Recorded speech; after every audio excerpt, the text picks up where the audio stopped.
guys, I'm doing the Devo this week. Have you ever tried to plan a surprise party? And it's hard because everything has to be perfect, and you have to have this perfect plan on how to keep this person occupied and get all the decorations and the cake and invite everybody and have them park where nobody can see. And it's hard. It has to all those moving pieces have to be smooth and on time and perfect. And it's really hard. I just planned a surprise party and it failed massively because, 2020, right? But I want to kind of compare that to the birth of Jesus and how it was planned so carefully and so strategically. So if we read in Luke chapter 2, where the Christmas story is, we can see all of those moving pieces that fit perfectly together. So right off the bat, there's Mary and Joseph, and them being chosen to be Jesus's parents. That could be a whole nother story in how perfect that worked out and how carefully God planned that and put them together to make his parents.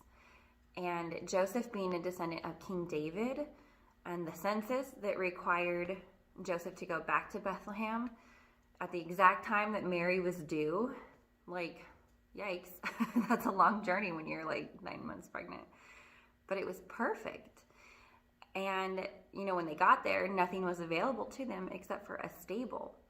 Now, all of these things that we read in this story that were it worked out so perfect, might not have seemed very perfect to Mary and Joseph at the time. It was probably hard and inconvenient, and I bet that maybe they might have been a little upset about some of those things.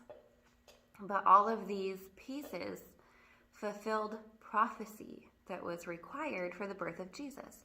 And it was a perfectly executed plan that only God could pull off. And do you know that that's the same way that God plans your life?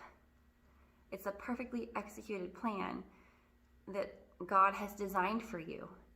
According to Romans 8:17, we are co-heirs with Christ.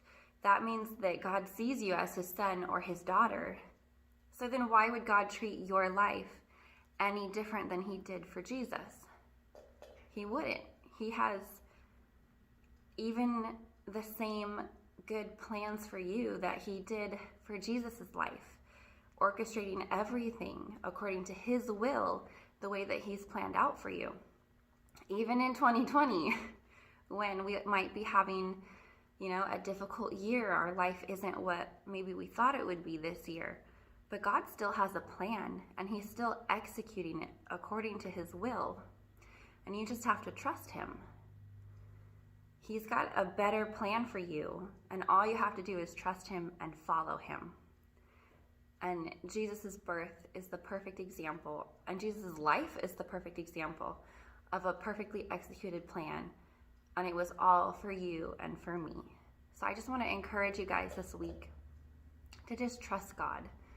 If you're having a difficult time leading up to the holidays, I just want to encourage you to put that aside for now and just praise God and thank him for the plan that he has for you and for all of the good things that he's working out on your behalf, because he is. Romans 8:28 says that he works all things for the good of those that love him and are called according to his purpose. And friend, that is you and me.